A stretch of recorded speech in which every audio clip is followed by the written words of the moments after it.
하나님께서 오늘 이 자리에 우리와 함께 하시는 줄로 믿습니다.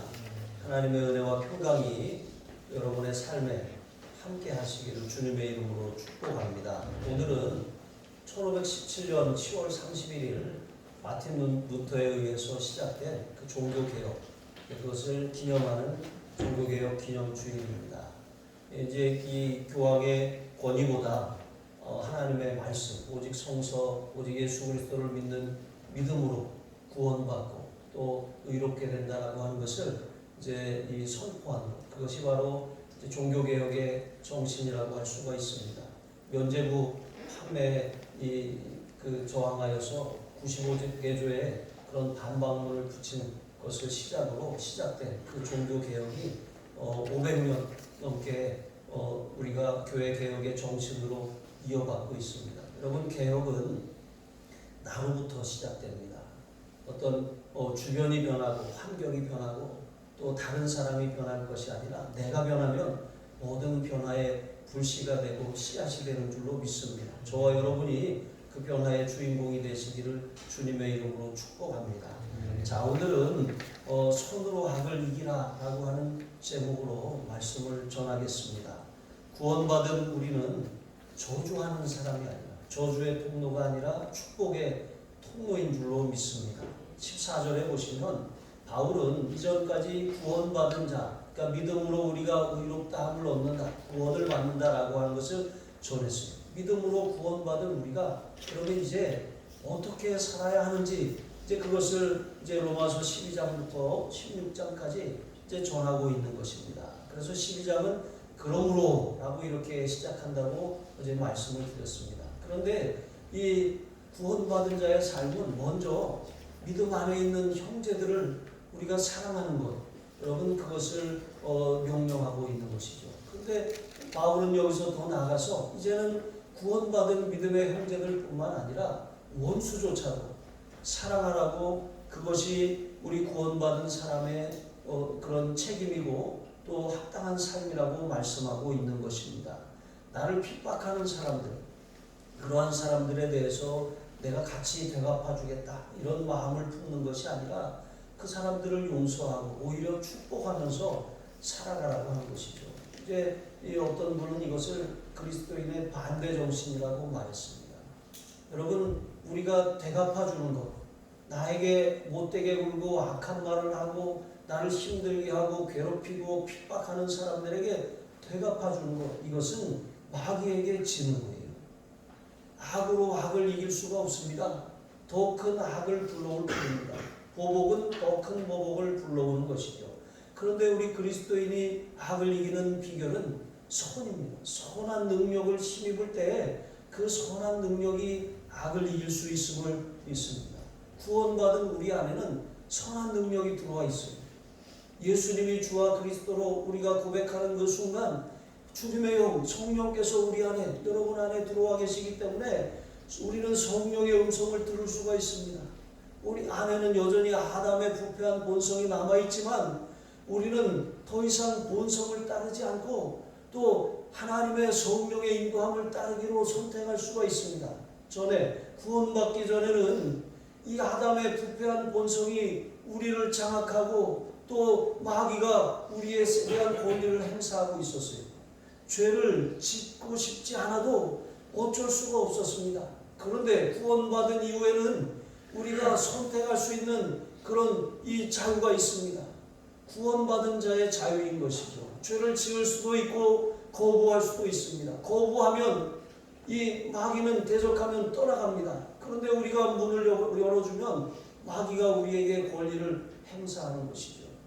그 전에, 구원받기 전에는 우리가 마귀를 거부해도 마귀가 우리에 대한 지배권을 놓지 않았던 것입니다. 그러므로 우리는 본성을 따라 살 것인지 아니면 성령의 음성에 순종할 것인지 이것을 날마다 결정하며 살 수가 있게 되는 것입니다. 그러니까 우리를 핍박하는 사람들에 대해서 저주하지 않고 축복으로 되갚을 수 있는, 사랑으로 되갚을 수 있는 그런 이 용기를 가진 사람들이 된 것입니다. 그런 선한 능력이 우리 안에 들어와 있는 그런 사람들이 된 것입니다. 여러분, 이것이 왜 중요하냐면 우리가 본성을 따라 살면 은혜가 머물지 않아요. 은혜가 식어집니다. 마음 가슴이 아주 냉랭해진 거예요. 여러분 한번 가슴에 손을 얹어보세요. 아 뜨거. 여러분 뜨거우세요? 아니면 아우 손 시려. 주머니에 손을 넣어야 될 것 같으십니까? 여러분 어떠세요? 우리의 그 심령 상태는 우리가 잘 알아요. 내가 지금 냉랭한 맹골인지 아니면 국물을 금방 지펴서 아주 뜨뜻한 아름목 같은지.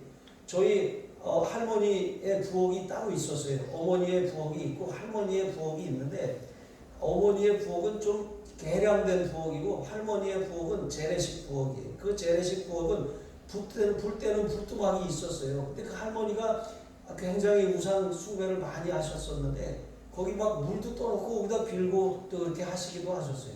근데 이 아름목 거기는 불을 뗀 그 자리, 이 부뚜막하고 가까운 거기는 항상 장판이 이렇게 까맣게 타 있었어요. 얼마나 뜨거운지. 이렇게 여러분 뜨거웠어요. 아무리 추운 겨울에 발에 동상이 걸리고 정말 추워도 그 아름목에 가서 할머니가 덮어주는 이불을 탁 덮으면 금방 추위가 물러갔습니다. 여러분 하나님의 성령의 불이 여러분의 이 냉랭한 가슴을 뜨겁게 타오르게 하실 줄로 믿습니다. 우리는 활활 타올라야 돼요. 화가 막 타오르는 것이 아니라 성령의 불이 타올라야 하는데 성령으로 살지 않고 본성으로 살면 이 분노가 막 타올라요. 그 막 견딜 수가 없는 게 얼굴이 막 달아오르고 뜨거워지고 얼굴이 붉어지는 거예요. 여러분은 어떻습니까? 성령의 세술에 취하시기를 바랍니다. 그래서 우리는 구원받고 거듭났고 성령께서 우리 안에 계시기 때문에 우리를 핍박해도 그것에 대해서 욱 하고 이렇게 할 수도 있고 그것을 제어할 수도 있어요. 멈추고 성령께의 순종함으로 우리가 오히려 축복으로 사랑으로 돌려줄 수 있습니다. 저주하면 여러분 그 사람의 구원이 멀어지는 거예요. 내가 저주하면 그 사람이 나한테 저주했으니까 나도 갚아줘야지 하면 여러분 그 사람의 구원이 멀어지는 거예요. 그런데 우리가 나를 저주하고 핍박하는 사람들을 오히려 축복하고 사랑하고 용서하면 그 사람의 구원이 가까워지는 것입니다. 하나님이 우리를 미끼처럼 그 사람을 구원하시려고 거기다가 던져놨어요. 그런데 이 미끼가 아주 잘 물도록 그렇게 성령으로 순종해야 되는데 이 미끼가 아주 그냥 속된 말로 발악을 해봐요. 여러분 그럼 더 마귀가 확 들어갑니다. 큰일 납니다. 그러니까 여러분 본성을 따라 살지 마시고 성령을 따라 사시기를 바랍니다. 미국에 메트로 골드윈 메이어라고 하는 그런 유명한 영화 회사가 있어요. MGM이라고 하면 알 거예요. MGM이라고 하는 이 회사. 이 영화사를 설립한 사람이 메이어입니다.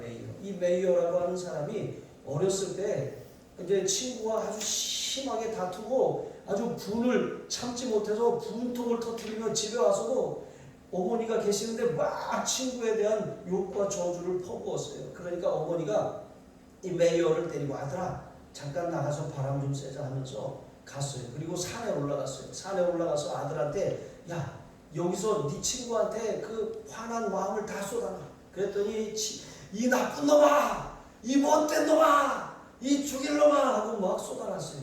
그랬더니 이게 메아리가 쳐가지고 10배 큰 소리로 자기에게 다 되돌아오는 거예요.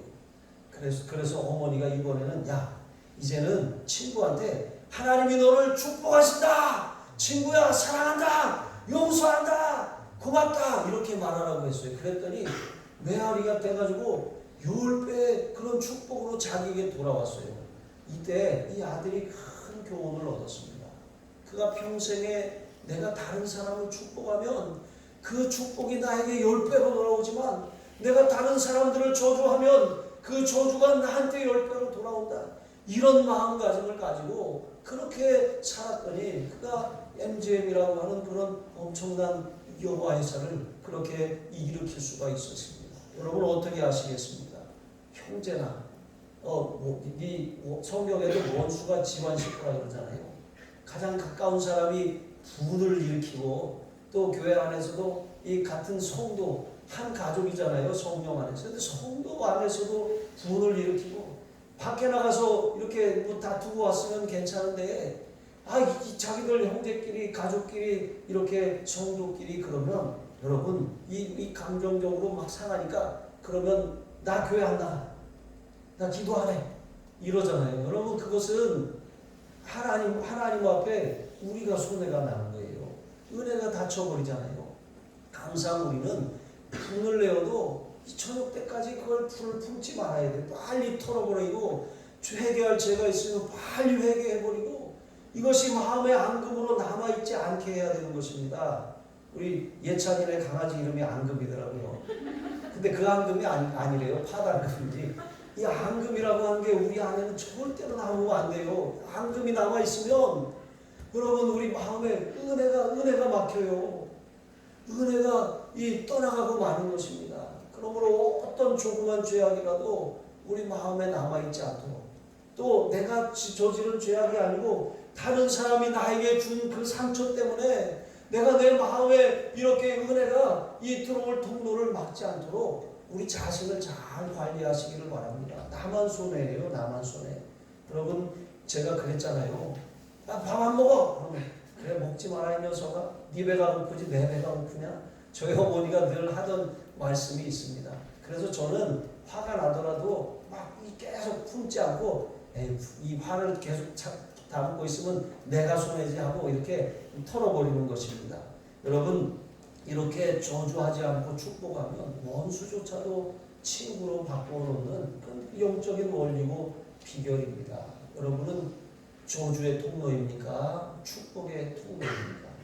여러분을 잘 언어나 여러분의 태도를 잘 살펴보시기를 바랍니다. 두 번째로 구원받은 우리는 냉소, 썩소 막 이런 거 아니라 이 공감하는 사람들입니다. 다른 사람들, 우는 자들과 함께 울 줄 알고 또 즐거워하는 자들과 함께 즐거워할 줄 알고. 여러분 아파 보니까 아픈 사람의 심정을 알겠더라고요. 제가 아버지가 소천하고 나시니까 그렇게 그동안 숱하게 장례를 치렀는데 숱하게 장례를 치르면서도 제가 정말 깊은 슬픔을 느끼지 못했는데 아버지가 돌아가시고 나니까 누가 돌아가셨다는 얘기를 들으면 가슴이 철렁해요.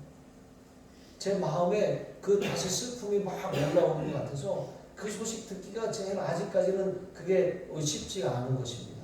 여러분 슬픔을 경험해보고 또 그 슬픔 가운데 진정한 위로를 받아본 사람들은 위로를 배운 사람들, 다른 사람을 위로할 수 있습니다.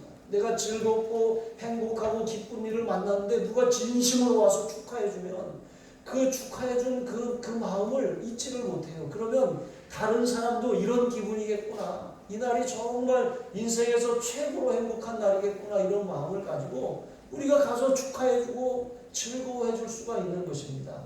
여러분 우리 예수 믿는 사람은 이런 공감 능력을 자꾸 개발해 나가야 돼요. 자꾸 키워나가야 하는 것입니다. 공감 능력이 많은 사람들에게 하나님은 많은 일을 맡기시고 공감 능력이 큰 사람들에게 하나님은 많은 사람들이 구원받는 그런 전도의 도구로 큰 그물로 그렇게 사용하시는 것입니다. 나밖에 몰라. 우리끼리밖에 몰라. 여러분 공감 능력 체험. 여러분 이러면 아무도 그 틈에 들어올 수가 없는 거예요.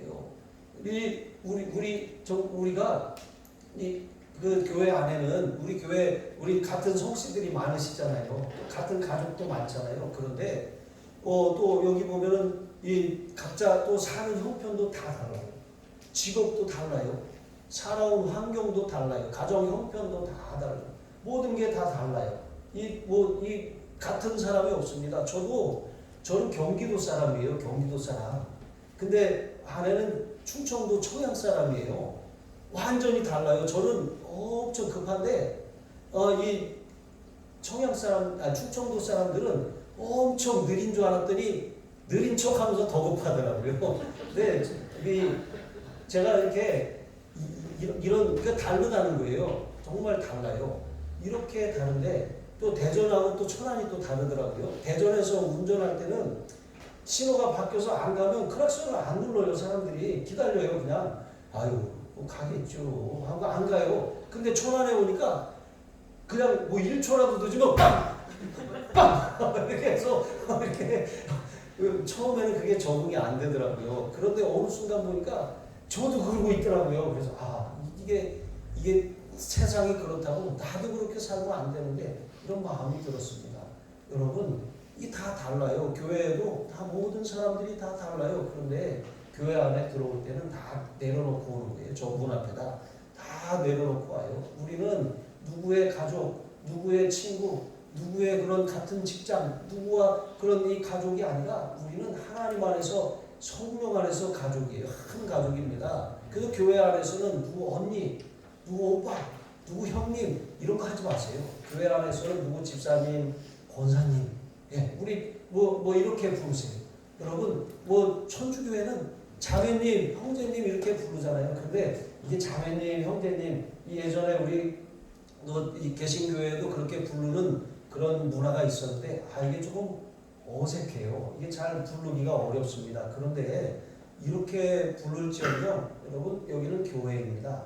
이렇게 교회라고 하는 것은 하나하나 이렇게 바꿔가야 되는 것이죠. 이렇게 바꿔서 은혜로운 분위기, 정말 사람의 어떤 생각이나 어떤 사람의 이건 성정이 아니라 성령 안에서 하나가 되어야 합니다. 자, 이렇게 하나님께서 우리가 서로 공감할 수 있게, 만약에 내가 그 사람하고 이렇게 이 같은 그 공동체가 아니면 못 끼는 거잖아요. 그럼 공감하기가 어렵습니다. 그런데 성령 안에서 다 자기를 내려놓으면 우리가 서로 공감하는데 걸림이 없어요. 문제가 없어요. 저 사람은 돈이 많으니까. 저 사람은 의사고 박사고. 저 사람은 어떤 사장님이니까 나하고 급이 달라. 여러분 이러면 벌써 이게 교회가 이상해지는 거예요. 그런데 교회는 어떤 직업을 가졌던, 어떤 배경을 가졌던, 어떤 기질과 성격을 가졌던 다 성령 안에서 하나예요. 이 김치가 소금을 넣고 또 고춧가루를 넣고 양념을 넣고 버무렸는데 이게 잘 안 섞이면 어떤 부분은 마늘만 만나요. 어떤 부분은 소금이 돌덩이 같이 해서 이를 부러뜨리는 거예요. 그런데 다 녹아지고 다 절거지면 맛있는 김치가 되잖아요. 교회가 바로 이런 곳입니다. 자아가 살아있으면 내가 누리지 못하는 즐거움과 또 내가 누리지 못하는 그런 기쁨에 대해서 동참하기가 어렵습니다. 그런데 자아가 죽으면 다 십자가에 녹아지고 성령 안에 녹아지면 여러분 우리가 하나가 될 수가 있고, 저 사람은 나하고 이 다르니까 틀려 이렇게 하는 것이 아니라 저 사람에게는 이런 장점이 있구나, 내가 이걸 배워야 되겠구나, 저 사람에게 이런 단점도 있구나, 이런 모습이 나한테는 없나, 이렇게 우리 자신을 잘 살펴보고 공감할 줄 아시기를 바랍니다. 여러분 공감이라고 하는 말은 이제 다른 사람의 감정 속으로 이렇게 파고 들어가서 그 감정을 함께 하는 거예요. 이제 그 아주머니가 이제 퇴근하고 남편이 이렇게 돌아왔잖아요. 남편이 딱 돌아오니까 반갑기도 하고 또 남편한테 이렇게 그냥 푸념하듯이 이렇게 말했어요. 내가 요즘 허리가 너무 아파서 좀 뻐근하다고. 그랬더니 남편이 하는 말이 내일 병원에 가봐. 그랬어요. 그랬더니 아내가 병원에 갈 정도는 아니고, 그랬더니 거기다 한마디 더 하는 거예요. 그럼 저기 홈트를 하든지 아니면 저 헬스장에 가든지 하면서 핀잔을 줬어요. 근데 아내가, 아주머니가 듣고 싶었던 말이 뭐예요? 오늘 하루 힘들었나 보네. 수고했어. 그냥 이 말 한마디 듣고 싶었을 뿐인데 그냥 병원에 가보라는 둥, 운동을 안 해서 그렇다는 둥. 이게 제가 이 얘기를 읽으면서 저도 이러고 있구나 이런 생각을 했습니다. 여러분도 다르지 않을 것 같아요. 여러분 공감이라고 하는 것은 그 사람의 감정을 뚫고 들어가서 그 사람의 심령이 되어보는 거예요. 그냥 내 감정, 내 기분대로 말하고 내 감정대로 저 사람이 감정이 어떻든 말든 신경 안 쓰고 그냥 나오는 대로 다 내뱉어버리는 이런 사람이 아니라, 여러분 이런 사람은 공감 능력이 없는 거예요. 이런 공감 능력이 없으니까 나 원래 그래 하고 살면 안 돼요. 개발해야 되는 것입니다. 공감할 줄 알고 정말 많이 아프겠네, 많이 힘들겠네, 미안해, 고마워. 여러분 이런 말 한마디가 상대방의 마음을 열고 움직이는 것입니다. 이런 마음, 공감하는 능력을 바울은 서로 같은 마음을 품는 거라고 말씀하고 있습니다. 16절에 보시면 서로 같은 마음을 품으라 그랬잖아요. 같은 마음을 품으면 높낮이가 없어져요. 이 마음이 높낮이가 있으면 어떤 상황이 벌어집니까? 마음이 다른 사람보다 높은 데가 있으면 이 사람을 아래로 보는 거예요. 이해하려고 하기보다는 오해하는 거예요. 여러분, 오해에서 3을 빼면 뭐예요? 모르세요? 2잖아요. 2. 오해할 일도 3번만 생각하면 이해하게 된다는 거예요. 우리가 다른 사람에 대해서 공감하지 못하는 것은 우리 마음이 높아진 거예요. 우리도 모르게 교만해진 것입니다. 우리는 바울이 우리의 삶에 우리의 삶에 하나님께서 정말 이 높은 데 마음을 두지 말라고 하신 것처럼 같은 마음을 품으려면 나를 낮춰야 돼요. 예수님처럼 종의 마음을 가져야 돼요. 눈높이로 이런 마음의 눈높이를 맞춰야 되는 것입니다. 그래야 마음이 같아질 수 있고 공감할 수가 있는 것입니다. 마음이 한 사람이 높아져 있으면 이게 관계가 부드러워질 수가 없는 것입니다. 내려놓으세요. 다 내려놓으세요. 마음을 내려놓으시고 저 사람은 나보다 못한 사람이 아니라 나보다 더 나은 사람, 배울 것이 있는 사람, 심지어는 어린아이에게서조차도 배울 것이 있다는 마음으로 그렇게 대하시기를 바랍니다. 빌립보서 3장 3절에 보시면 하나님의 성령으로 봉사하며 그리스도 예수로 자랑하고 육체를 신뢰하지 않는 것. 여러분, 이것이 바로 이 마음을 낮추는 사람이에요. 자기 자신을 신뢰하지 않는 거예요. 자기 자신을 자랑하지 않는 거예요. 자기 자신을 내세우지 않는 것입니다. 그리스도만 자랑하는 것입니다. 성령님만 힘입어서 감당하는 것입니다. 그러므로 우리가 이런 마음을 가지고 서로 공감할 때 하나가 될 수가 있습니다. 자, 이렇게 우리는 전에는 멸망에 이르게 될 그런 죄의 종이었습니다. 그런데 하나님께서 우리를 대신해서 그 아들 예수 그리스도를 십자가에 죽게 하셨어요. 내어주셨잖아요. 우리는 큰 은혜와 큰 사랑, 큰 용서를 받았잖아요.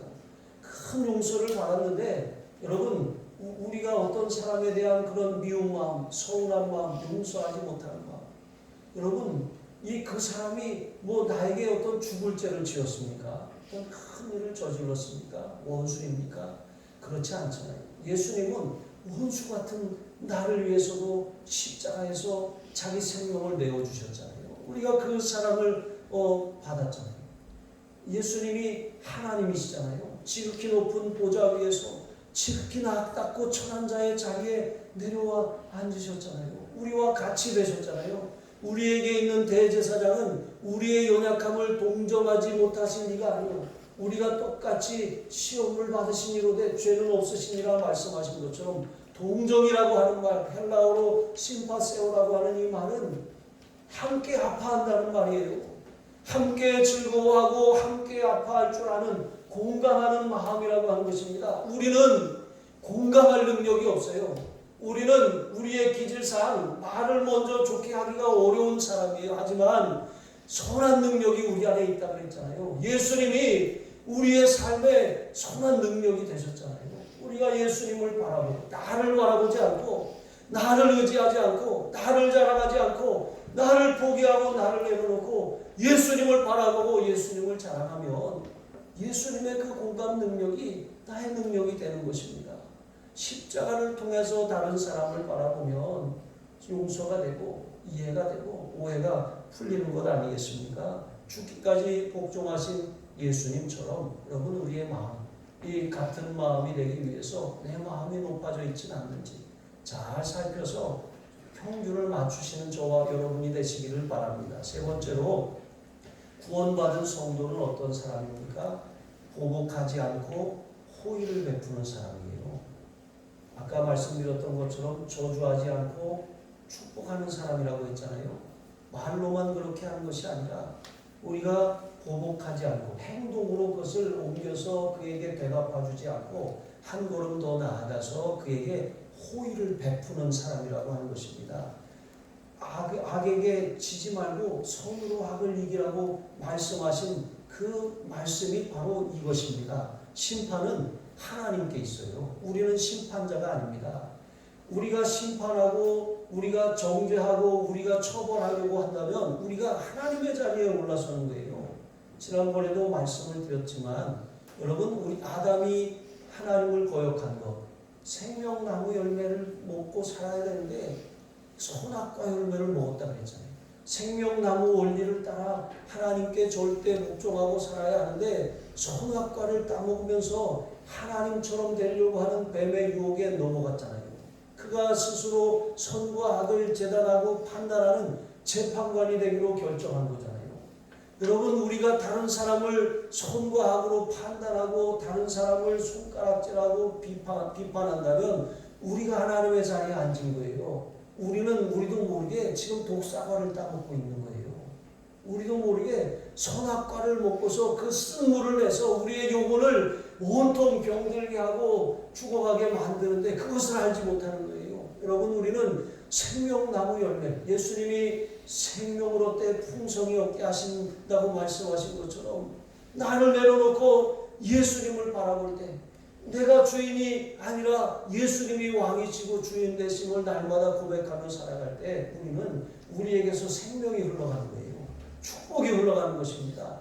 호의를 베풀 수 있는 그런 행동이 나갈 수 있는 그런 능력이 생기는 거예요. 우리의 힘으로 선을 행할 수 없습니다. 우리가 우리의 능력으로 호의를 베풀 수도 축복할 수도 좋은 말을 할 수도 없는 것입니다. 여러분 우리는 바울이 19절에 있는 말씀처럼 이제 이것은 신명기 32장 35절 말씀인데 너희가 친히 원수를 갚지 말고 진노하심에 맡기라고 권하고 있습니다. 보복하지 말라는 거예요. 여러분 요즘에 보복 운전에 대한 처벌이 아주 강화되었잖아요. 엊그제도 여기 앞에 이제 운전하고 이렇게 가는데 이제 앞에 가던 차하고 오토바이하고 이제 시비가 붙었어요. 그러니까 오토바이 운전자가 화가 났나 봐요. 이제 막 빵빵대면서 막 이렇게 하고 그냥 가면 되는데 거기다가 하필이면 그때 신호가 걸리니까 오토바이로 차를 탁 막고서 내리는 거예요. 내리더니 차문을 막 이렇게 두드리는 거예요. 그래서 저러다가 큰일 나는데 아무리 화가 나도 그렇지 저건 아닌데 그랬더니 이제 안에 있는 분이 꼭 참고 계시다가 그 사람이 안 가고 계속 그러니까 딱 문을 열고 내리더라고요. 그러더니 이렇게 하고 두 분이 어디로 갔는지 모르겠어요. 여러분 예수 믿는 사람들은 보복하는 사람들이 아니에요. 오히려 호의를 베푸는 사람들입니다. 이 보복하는 것은 악에게 지는 것입니다. 우리는 하루에도 수도 없이 악에게 지면서 살잖아요. 갑자기 끼어들면 이렇게 하잖아요. 근데 여러분 그렇게 하면서 아이들을 태우고 다니면 어느 날 아이들이 아빠하고 똑같이 하고 있어요. 엄마하고 똑같이 말하고 있어요. 여러분 이게 우리의 그런 내뱉는 말들 중요합니다.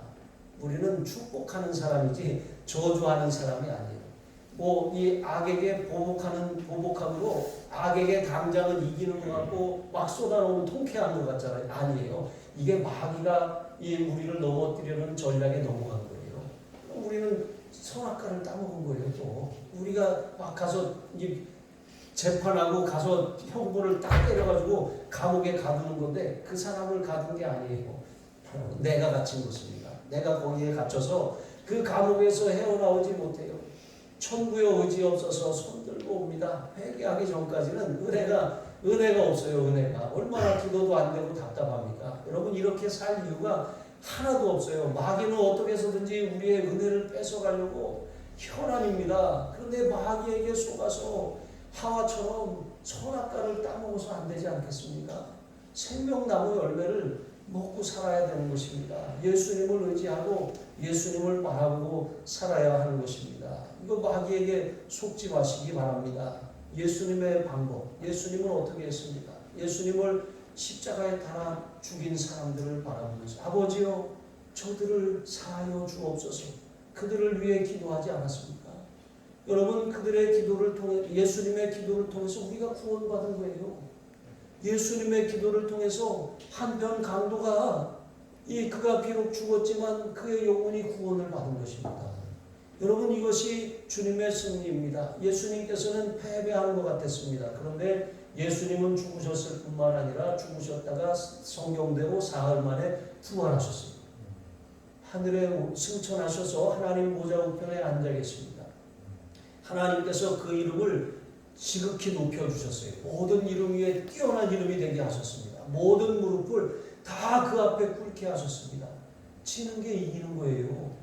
손으로 대응하는 게 그게 결국은 이기는 것입니다. 너 나한테 이렇게 했어? 나도 이렇게 하고. 여러분 제 친구 중에 이게 우스갯소리인데 친구가 이건 보진 않겠죠. 친구가 저 절친인데 이 친구가 신혼 시절에 꼭 부부 싸움을 하면 가위를 가지고 전선을 끊어놓는 거예요. 서로 TV 선을 끊어놓고 또 막 그러니까 이제 분풀이를 하는데 하필이면 왜 전선에다가 분풀이를 하냐는 거예요. 그러니까 저희 장모님이 그랬거든요. 제일 미련한 사람이 싸우다가 아주 비싼 거 내던지는 사람이라고. 아니 베개 같은 거 던지면 되잖아요. 근데 꼭 비싼 거 던지거나 이 친구가 이렇게 잘라요. 그러면은 제가 친구 집에 놀러 가면 막 이렇게 선을 막 잇고 테이프 감고 있어요. 너 뭐하냐? 그럼 너 또 싸웠냐? 그랬었는데 여러분 이게 참 이 어리석은 거잖아요. 우리가 저 주는 게 이기는 거예요. 저 주세요. 싸우지 말고 저 주세요. 예.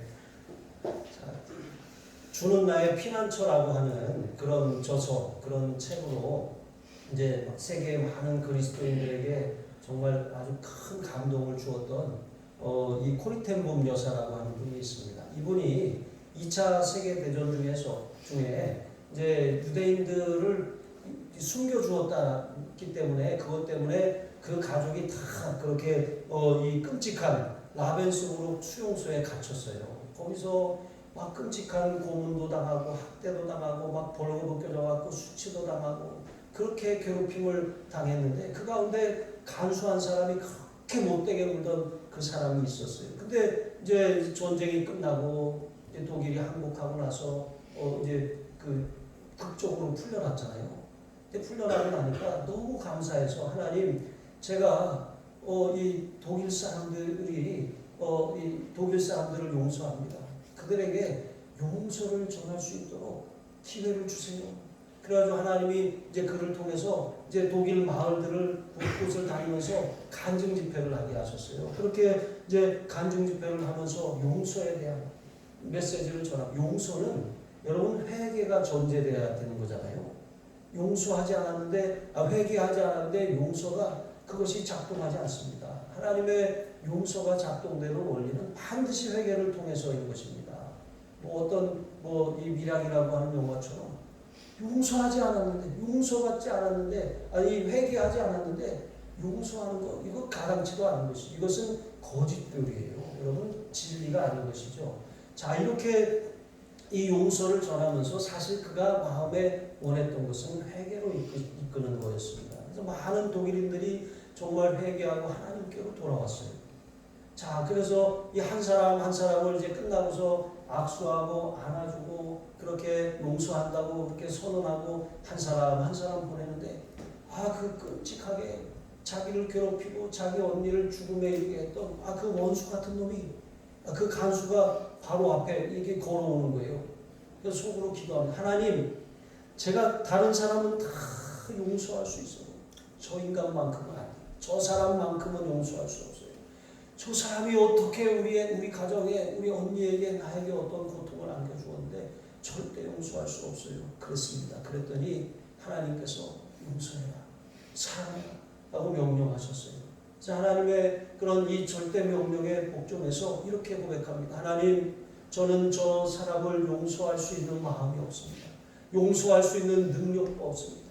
용서할 수 있는 용기도 없습니다. 그러나 주님이 명령하시니 그 명령에 순종하겠습니다 하고 별로 내키지 않는 마음이었지만 그에게 손을 내밀고 그를 안아주었어요. 그런데 그를 안아주는 그 순간 하나님의 사랑, 십자가에서 보여주셨던 그 하나님의 사랑이 코리텐봄 여사의 마음을 이렇게 마음에 부어주시는 것을 경험했습니다.